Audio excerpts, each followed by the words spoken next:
I'm Kelly Vaughn, and welcome to Inside Indy. And as you can probably tell, this is not the usual set that we have for the show. We are at the Indiana Interchurch Center, which is near 42nd and Michigan Road. And we're taking the show on the road today, and we're going to be talking about more concerns in our community issues. And when I say that, I think of racism, hunger, mental illness, and beyond. And often we think about physical solutions to those problems. But today we're going to look at some spiritual answers and some action being taken in the community. And that's why we have Merlin Gonzales with us on the show. Welcome to Inside Indy. Thank you. Thank you for having me today. And you are the CEO and president of Faith, Hope, and Love Community, right? Yes. Okay, well, I love, which is the sign, kind of says it all behind us here, which I Right. love that. So tell folks what Faith, Hope, and Love Community is. Faith, Hope, and Love Community is an organization that trains and equips food pantries in our neighborhood. Not just here in Indiana, but also very soon across the nation. We understand that hunger is not only affecting our stomach, but also our entire well-being.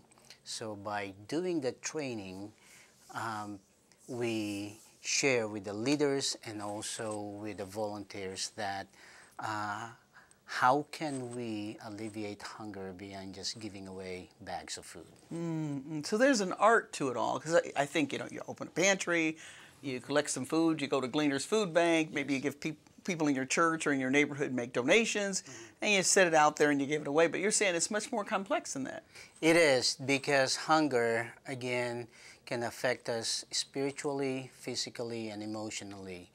And if we don't address the things that happen at the point of contact, say for example, an individual come to a food pantry and then they receive food, and most of the time we give away food, of course, but at the same time sometimes we miss to maximize that point of contact, to understand the deeper needs of individual. It could be maybe additional training, employment for the recipient. It could be addiction counseling. It could be, mental wellness, job training, and education. So we try to come alongside food pantries by training their volunteers, their leaders, to really identify some of the root causes of a person's situation. Okay, so and I know it's a lot to teach those pantries, but if we could give the audience an idea of what do you teach and what do you tell people to look for when a person walks in, they have a need for food, and then you hand them a box, and but how do you tell, and what do you ask questions? How are you able to read all of that? Sure, yeah. It starts with relationship. It's creating an atmosphere of belongingness, an atmosphere that I have and you don't have. We try to dispel that we are all in here together, because anytime, a volunteer may be on the other side of the table. So the main thrust of our training is how to establish the trust, that golden rule, do unto others as you would like others do unto you. And once the trust is established, then hopefully they will share with us as far as like, hey, you know what, I'm really struggling in this aspect of my life, or this and that. Do you have any referrals for us? So that's one of the main teaching that we have, is how can we be friends first with people rather than you're the client and I'm the provider. And so the more you build that relationship and that trust, the more information that just kind of comes out as a part of that relationship? Absolutely. Then they will, hopefully, they will volunteer some of the hurts, some of their challenges, and then once we find that out, then we also train the food pantries how they can be more resourceful as far as like uh, out of like maybe the top 5 needs of the majority of the individuals who come to the food pantry, who are those resources that we can connect them immediately. Okay, so let's talk again about those, the top 5 needs of those who come in that we typically don't know those needs even exist. What are they again? Well, first of all, again, it's relationship. You know, maybe being part of a broken family, maybe also education, and of course, being food insecure has something to do with economics. So it could be job training and maybe helping them to navigate other resources that's available for them. So the idea then is if we can get to some of the root causes and offer solutions, they don't need to come back to the pantry necessarily. We hope for them to come back, not to receive food, but also to give back to the Ah. community. Yes. Yeah, and Yeah. that's really the main thing is that for us as an organization, we'd like to change the culture and the landscape of food pantry. Because for us, food pantry is a gateway to the community.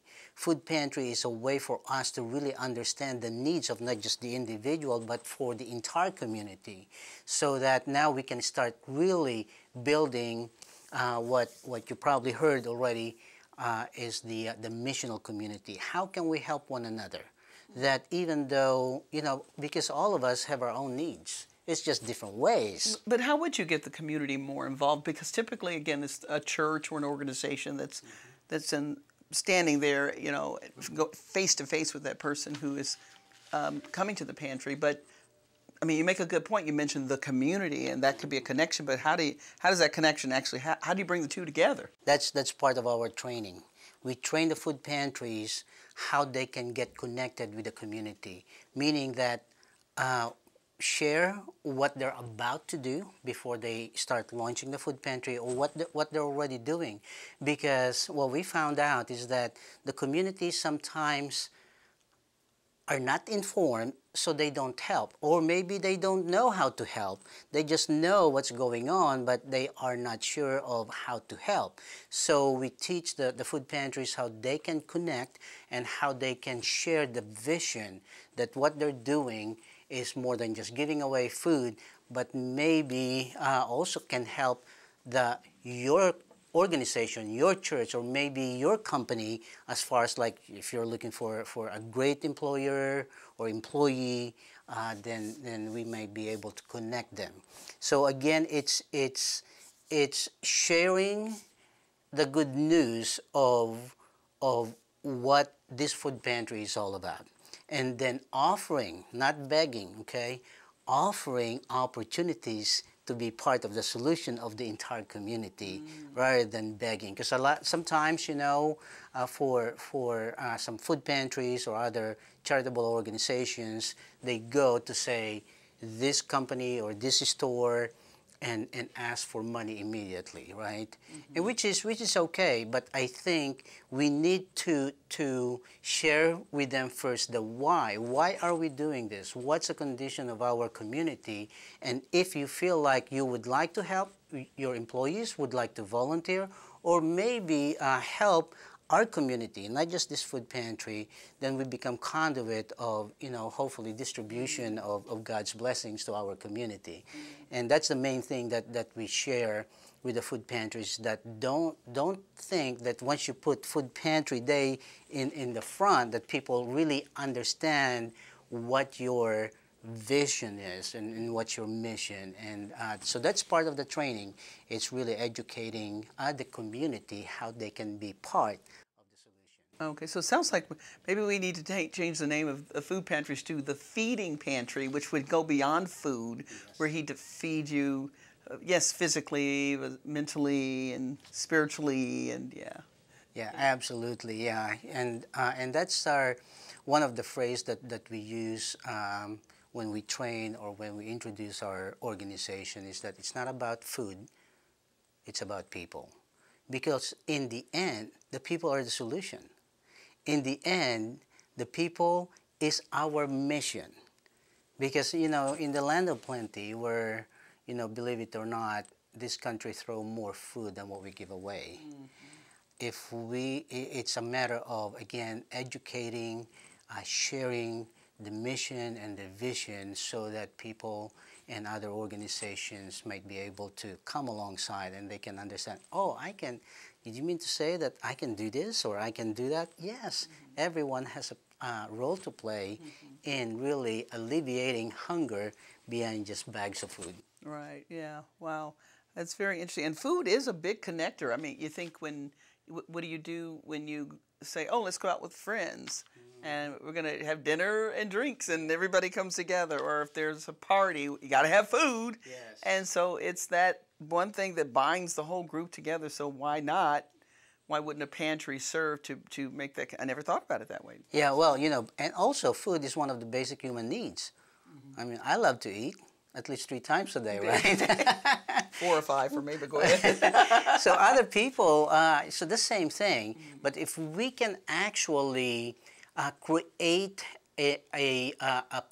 not really a platform, create an environment of inviting the community to be part of the solution, or the community so that we can help them even beyond just the food, but also we want to be friends. I think that's a win for us. Again, it's not just about food; it's about people.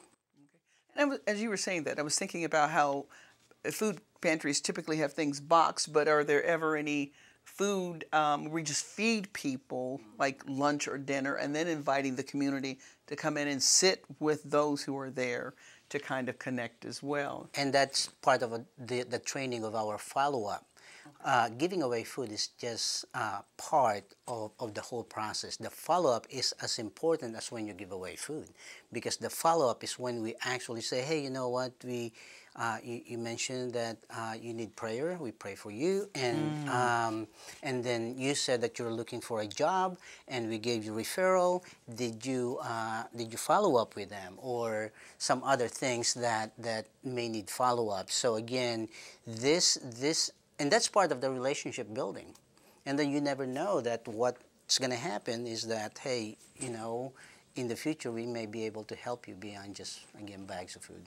Okay, so we're going to take a break, a food break. We're going to have a snack. We're going to take a break. When we come back, we'll talk more about how food impacts the community and builds the connection between those who have and those who have not after this.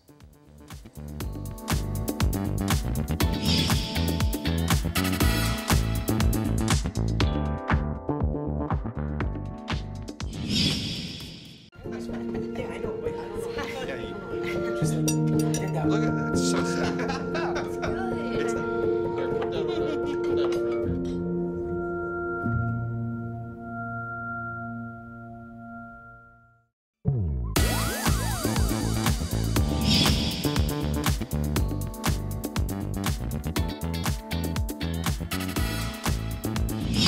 And we're back here on Inside Indy, and of course we're at the Indiana Interchurch Center near 42nd and Michigan Road, and we've been talking to Merlin Gonzales, who is the CEO and president of Faith, Hope, and Love Community, and we're talking about healing the community through food pantries.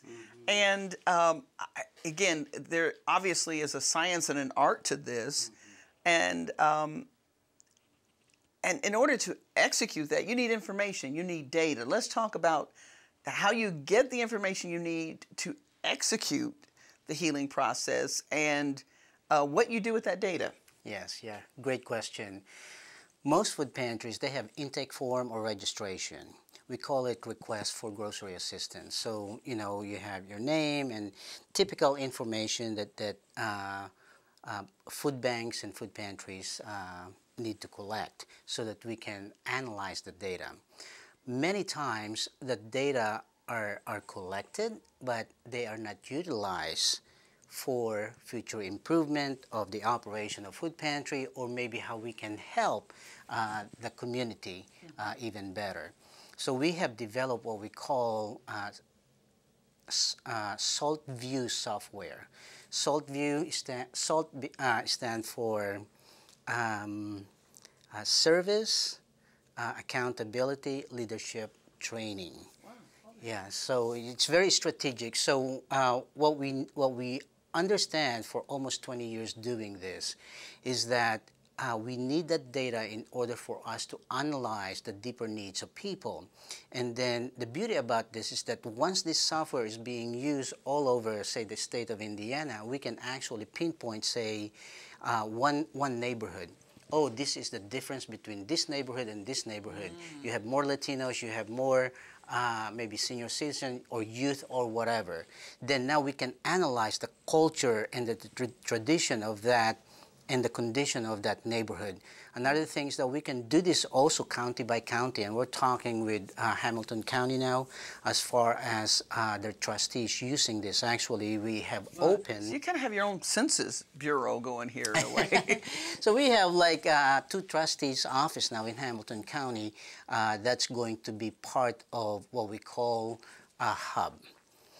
We understand that you know, the data, again, we're talking about the data. So if we can analyze the data, if the reports that we will provide will help the government, the funders, and even the local community, then that is very important. And we put that in this, we use the software, and the software will generate all the different kinds of reports, analyses of certain community or certain zip code and everything. So that's very important if we are to really change the culture of food access. And I would think it would probably help you in kind of predicting what might happen in any given community. Absolutely. So now we can actually go, say, to the mayor of Indianapolis, or maybe mayor of Hamilton County, or maybe a trustee, or maybe in rural area, and we can actually see the difference of the needs and maybe the solution and resources that's available in those communities. So it's very, very important,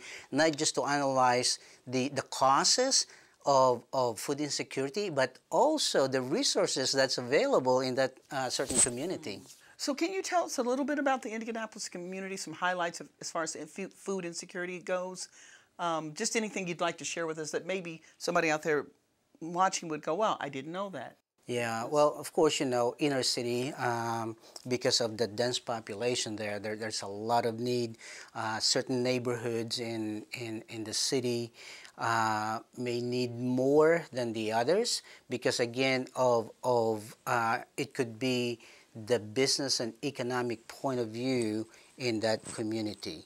So we try to understand, again, those data. We work with different organizations, not just us, you know, of course, everyone has to understand what's going on and help one another. So yeah, there are different pockets in the community that are really in need. It could be like senior citizens. So another program that we have is what we call United Food Mission, which is a food delivery to the homebound who are food insecure. Right? There's a big gap right now as far as like, hey, you know, yeah, you have a food pantry here. What about those people who are homebound, physically, mentally disabled, or maybe elderly, or just simply cannot leave the house? So we partner with DoorDash nationally, and that's part of our program.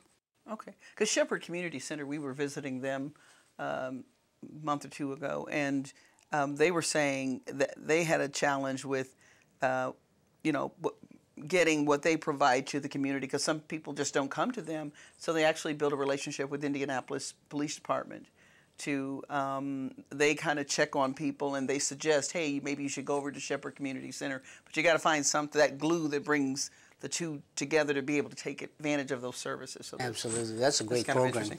Okay. The Latin and the United Food Missions Division Beyond Hunger program. Yeah. Tell us about that. Yeah, so we have opened several Latino-led food pantries in central Indiana and also in northern Indiana. And again, there's a big need regarding that. You know, you talk about food security and food justice. Food justice is not just providing enough food, but also is it nutritious and is it culturally relevant to the people who are coming. You know, if you're Latino, if you're, you know, from Haiti or whatever, You're not trying to different. eat no hot dogs, huh? That's right. That's a universal food, right? It doesn't Like, I matter don't what wanna eat culture you are. Yeah. Yeah, so but that's part of food justice is to identify really and offer the food that the community may be able to eat. So beyond this hunger you mentioned, it's one of our programs that actually help in mental wellness because being hungry affects your soul, your spirit, your emotion, and that affects also mentally. So what do we do is to provide this program to the people. Again, it's like a behavior assessment program, and it measures 22 different attributes. And then once you understand that, like, well, that's why I cannot hold a job. That's because I'm not too organized, or I'm this and that. Then they will be able to identify the things that they need to improve on through this Beyond This Hunger program. And that's part of the mental wellness that we offer to the community. Now, when you say mental wellness, one of the things that comes to mind are those who are homeless. And I would suspect that food pantries serve them often. But what would be a way that what you offer or what you train people would help those who are homeless? Yeah, well, as a human being, we are guided by our emotion, but by what we think. And if somehow a program such as Beyond This Hunger program may be able to tap in those inner hurts that we have, the things that's really holding us back from moving forward, then I think for us that's part of being well mentally and emotionally. And again, it's not a solution for everything, but I think once you understand where you are and what you want to do, because we get so busy, or we be just being pushed by the challenges in life, in our lives, then I think that will be a good start. Where you're coming from and where you want to go, that will be a good start for us to help those who are willing to make a change in their lives. FHL continues to expand. So tell us about that expansion. Yeah, the expansion that we have, we had another program we call FEEDS. That's an acronym for Food Insecurity Improvement for Dietary Specifications. We know also that there are diabetic individuals, maybe hypertension, and so on and so forth. How can we cater to their needs? And again, the food may not come from us, but we may have resources or connection, and also such as this program, if you are an organization who would like to help maybe a specific needs, such as diabetic individuals, again, maybe elderly, mentally, physically disabled individuals, you can contact us, and we can connect you with the people who are in need of those services. Okay. How, and we're just about out of time, so one last question. How does what you do and teach and train help to overcome racism and improve diversity and inclusion? Well, first of all, again, it's knowing your neighbors. Who are our neighbors, You're right? preaching today, aren't you? Love your neighbor. Come on now. Exactly, right. But knowing your neighbor, but a lot of time in food pantry, in the context of food pantry, and I'm not saying all of them, it's more transactional instead of relational. What I mean transactional is that people heard about your food pantry, they go there, you have food, I don't have food, then the transaction is happen at the food pantry. However, if it's more, again, once we change the culture and share the vision that it's people that we serve, not the system, then we may have to change the system to adapt to certain culture or to certain people. But again, it's about knowing our neighbors. I think is a big start for the change and for us to move forward from this food insecurity thing that's happening in our community. Okay. Yeah, and to answer your racism or equity and everything, Again, if you know me, and if I know you, A lot of that just is solved. problem solved. exactly, Right. exactly. All right. I love it. Know thy neighbor. Awesome. Awesome. I love it. Merlin Gonzales, thank you so much for joining us here on Inside Indy. Appreciate it. Thank you too. All right. And thank you all for watching. I hope that helps you all out there and spread the word that it's a good thing to know thy neighbor. I'm Kelly Vaughn. We'll see you next time. Bye-bye.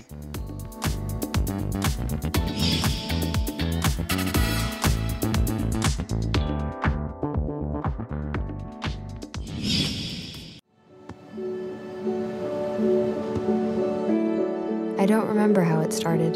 Go to that. Our back and forth.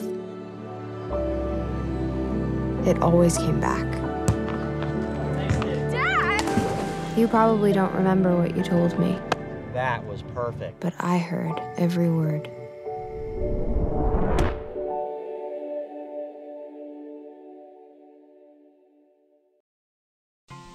Habitat for Missions invites you to join us in making a difference in your community and beyond. As we celebrate the hundreds of thousands of new resources raised and unleashed in the kingdom, we invite your church to partner with Habitat for Missions. We have been supporting missionaries, planting new churches, building a vocational school in Uganda, helping young girls in India to have a safe place to live and learn, investing in at-risk teens in South Bend, Indiana, and much more. We're moving houses, renovating houses, and unleashing brand new resources in communities across America. Partnering with HFM helps build community in your church or organization. It promotes your ministry to the community, and it gives your church an opportunity to have new resources for the mission that motivates you. Habitat for Missions, investing in lives, one house flip at a time.